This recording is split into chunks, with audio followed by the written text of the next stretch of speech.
दोस्तों नमस्कार, हाजिर हैं एक बार फिर से आज की बड़ी और ताजा खबरों के साथ। बस आपसे निवेदन है, कृपया वीडियो को लाइक कर दें, चैनल को सब्सक्राइब कर लें और घंटी बटन जरूर दबा दें। ये पहली बड़ी खबर है। गुलाम नबी आजाद के इस्तीफे के बाद कांग्रेस को लगा एक और झटका। तेलंगाना में पूर्व सांसद ने छोड़ी पार्टी, राहुल गांधी को बताया पार्टी की बर्बादी का कारण। आपको बता दें कि गुलाम नबी आजाद के इस्तीफे के बाद तेलंगाना में कांग्रेस को बड़ा झटका लगा है। पार्टी के वरिष्ठ नेता और पूर्व राज्यसभा सांसद एम.ए. खान ने अपना इस्तीफा दे दिया। उन्होंने भी गुलाम नबी आजाद की तरह राहुल गांधी पर जमकर निशाना साधा है। उनके इस्तीफे के बाद प्रतिक्रियाओं का दौर भी शुरू हो गया है। 5 पन्नों के त्याग पत्र में गुलाम नबी आजाद ने राहुल गांधी का उल्लेख करते हुए उन्हें एक नॉन सीरियस नेता करार दिया था। वहीं एम.ए. खान ने भी कुछ ऐसी ही टिप्पणियां की हैं। उन्होंने कहा कि राहुल गांधी द्वारा पार्टी के उपाध्यक्ष का पद संभालने के बाद कांग्रेस को नुकसान हुआ है। समाचार एजेंसी एएनआई ने खान के हवाले से कहा कि उनके सोचने के तरीके अलग हैं, जो ब्लॉक स्तर से लेकर बूथ स्तर तक किसी भी कार्यकर्ता से मेल नहीं खाते हैं। विधायक खान ने कहा कि पार्टी के तमाम दिग्गज जिन्होंने दशकों तक पार्टी को मजबूत किया, अब पार्टी छोड़ रहे हैं। राहुल गांधी ये भी नहीं जानते कि वरिष्ठ सदस्यों के साथ में व्यवहार कैसे करते हैं। स्थिति को देखते हुए मेरे पास पार्टी से इस्तीफा देने का फैसला करने के अलावा कोई दूसरा विकल्प नहीं है। आपको बता दें कि गुलाम नबी आजाद के जाने के बाद शुक्रवार को जम्मू कश्मीर के 5 नेताओं ने भी पूर्व मुख्यमंत्री का समर्थन करते हुए कांग्रेस पार्टी से इस्तीफा दे दिया। लगातार हो रहे इस्तीफों से अब देश की सबसे पुरानी पार्टी कांग्रेस लगातार गिरती जा रही है। आपको बता दें कि फिलहाल कांग्रेस की मुश्किलें कम होने का नाम नहीं ले रही। अगली बड़ी खबर, ध्वस्त हुआ नोएडा का ट्विन टावर, पलक झपकते ही मलबा बनी बहुमंजिला बिल्डिंग। आपको बता दें कि नोएडा के ट्विन टावर को विस्फोट से ध्वस्त कर दिया गया। इस बिल्डिंग को विस्फोट करके उड़ा दिया गया। सुप्रीम कोर्ट के निर्देश पर दोपहर 2:30 बजे ये दोनों टावर जमींदोज कर दिए गए। इस काम में मुंबई की कंपनी एडफिस इंजीनियरिंग और दक्षिण अफ्रीकी सहयोगी जेट डेमोलिशन को लगाया गया था। 32 मंजिला एपेक्स और 29 मंजिला सियान टावर में 3700 किलोग्राम विस्फोटक लगाकर रिमोट के जरिए विस्फोट कराया गया। विस्फोट के दौरान एहतियात के तौर पर आसपास की सभी सड़कों को बंद कर दिया गया था। नोएडा के सुपरटेक ट्विन टावर्स आज इतिहास बन गए। ठीक दोपहर 2:30 बजे 3700 किलोग्राम बारूद से इन दोनों इमारतों को 12 सेकंड में जमींदोज कर दिया गया।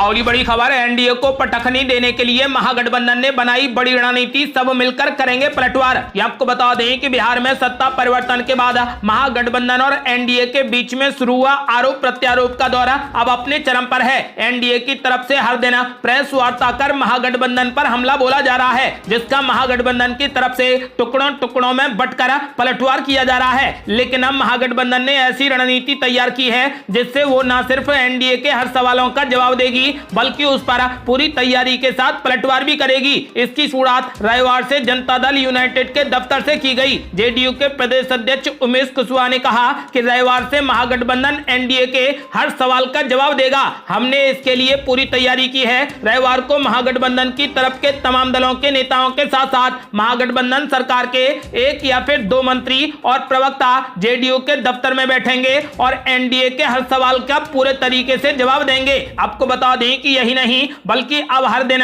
महागठबंधन के प्रवक्ताओं के साथ महागठबंधन के 1 से 2 मंत्री महागठबंधन के दलों के दफ्तर में मौजूद रहेंगे और एनडीए के जो भी सवाल होंगे या आरोप होंगे उसका तगड़ा जवाब देंगे। उमेश कुशवाहा ने कहा कि इसका मकसद साफ है कि इससे स्पष्ट मैसेज जाएगा कि न सिर्फ हर मुद्दे पर महागठबंधन की राय एक है, बल्कि आरोपों पर पलटवार भी पूरी ताकत से एक राय से दिया जाएगा। वहीं महागठबंधन की तरफ से इस कवायद पर बिहार बीजेपी के प्रवक्ता राम सागर सिंह ने कहा कि चाहे महागठबंधन के नेता से लेकर मंत्री और मुख्यमंत्री एकजुटता दिखाने के लिए कुछ भी कर लें, इतना साफ हो गया है कि बीजेपी के हमले से महागठबंधन डर गई है और इसी डर की वजह से सारी पार्टियां एकजुट होकर बीजेपी के सवालों का जवाब देने की कोशिश कर रही हैं। लेकिन इसका कोई भी फायदा नहीं होगा। बीजेपी अकेले ही महागठबंधन पर भारी है।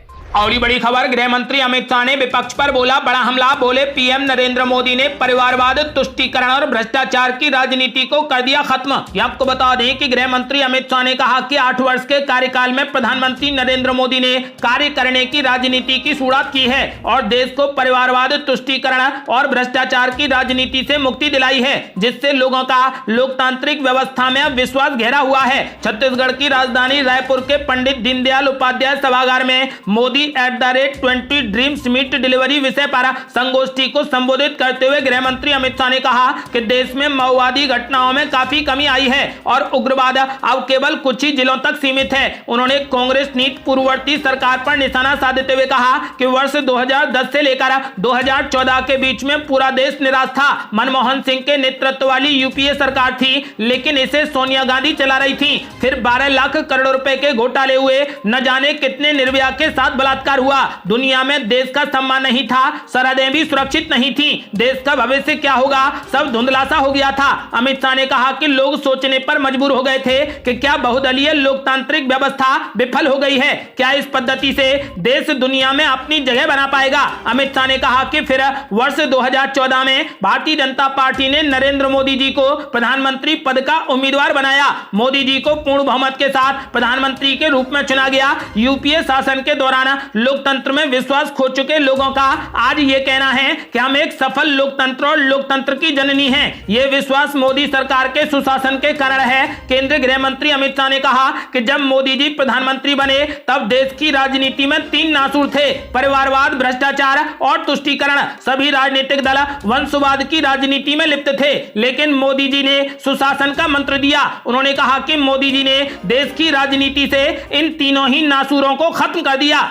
और ये बड़ी खबर, देवेंद्र फडणवीस ने कांग्रेस पर बोला बड़ा हमला, बोले कांग्रेस एक डूबता जहाज है। गुलाम नबी आजाद ने इस्तीफे के साथ उठाए वाजिब मुद्दे। ये आपको बता दें कि महाराष्ट्र के उप मुख्यमंत्री देवेंद्र फडणवीस ने कहा कि कांग्रेस एक डूबता जहाज है और गुलाम नबी आजाद ने पार्टी से इस्तीफा देने के दौरान वाजिब मुद्दे उठाए हैं। उल्लेखनीय है कि गुलाम नबी आजाद ने प्राथमिक सदस्यता सहित पार्टी के सभी पदों से इस्तीफा दे दिया है। उन्होंने पूर्व कांग्रेस अध्यक्ष राहुल गांधी को अपरिपक्व और बचकाना शख्स करार दिया। उन्होंने पार्टी नेतृत्व पर भी आरोप लगाया है कि उसने शीर्ष पद पर एक गैर गंभीर व्यक्ति को थोपा है। देवेंद्र फडणवीस ने नागपुर हवाई अड्डे पर संवाददाताओं से कहा कि कांग्रेस एक डूबता जहाज है और जो लोग सोचते हैं कि इस जहाज को बचाया नहीं जा सकता वे अब अलग फैसले ले रहे हैं। भारतीय जनता पार्टी के वरिष्ठ नेता देवेंद्र फडणवीस ने कहा कि मेरा मानना है कि गुलाम नबी आजाद द्वारा उठाए गए कुछ सवाल वाजिब हैं, हालांकि ये उनका अंदरूनी मामला है और मैं उन पर टिप्पणी नहीं करूंगा। गौरतलब है कि 73 वर्षीय गुलाम नबी आजाद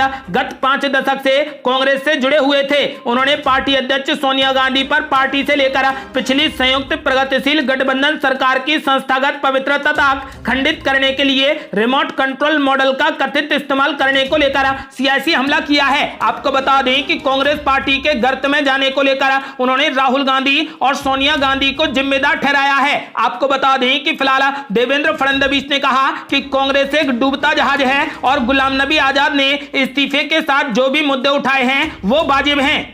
और ये बड़ी खबर, कांग्रेस में आ गया भूचाल, लादी हुई प्रतिक्रिया की राजनीति को ढो रहे राहुल गांधी तो सोनिया गांधी बनी अपने लाडले की ढाल। ये आपको बता दें कि गुलाम नबी आजाद के इस्तीफे से कांग्रेस पार्टी में भूचाल सा आ गया है। नेताओं की मनमर्जी वाली प्रतिक्रिया सामने आ रही है। राजनीतिक जानकारों का कहना है कि गुलाम नबी आजाद जैसे वरिष्ठ नेताओं का पार्टी छोड़ना ये तो अभी शुरुआत भर है, ये सिलसिला तो आगे भी जारी रहेगा। अभी तो मनीष तिवारी और आनंद शर्मा भी कुछ तय नहीं कर पा रहे। कपिल सिब्बल तो समाजवादी पार्टी की मेहरबानी से राज्यसभा में जा बैठे हैं। कांग्रेस भटकाव की स्थिति में है। भारत जोड़ो यात्रा से पहले पार्टी में मची है उथल पुथल शुभ नहीं बताई जा रही। राहुल गांधी लादी हुई प्रतिक्रिया की राजनीति को ढो रहे हैं तो सोनिया गांधी पार्टी को खुश रखते हुए अपने लाडले की ढाल बनी हुई हैं। वे किसी भी सूरत में राहुल गांधी को कमजोर नहीं होने देना चाहती। दूसरी ओर भाजपा है जो ये मानकर चल रही है कि अब उनका कांग्रेस मुक्त भारत मिशन खत्म हो चुका है। राज्यों के मजबूत क्षेत्रीय दलों को जमीन पर लाने की मुहिम अब शुरू कर दी गई है। आपको बता दें कि फिलहाल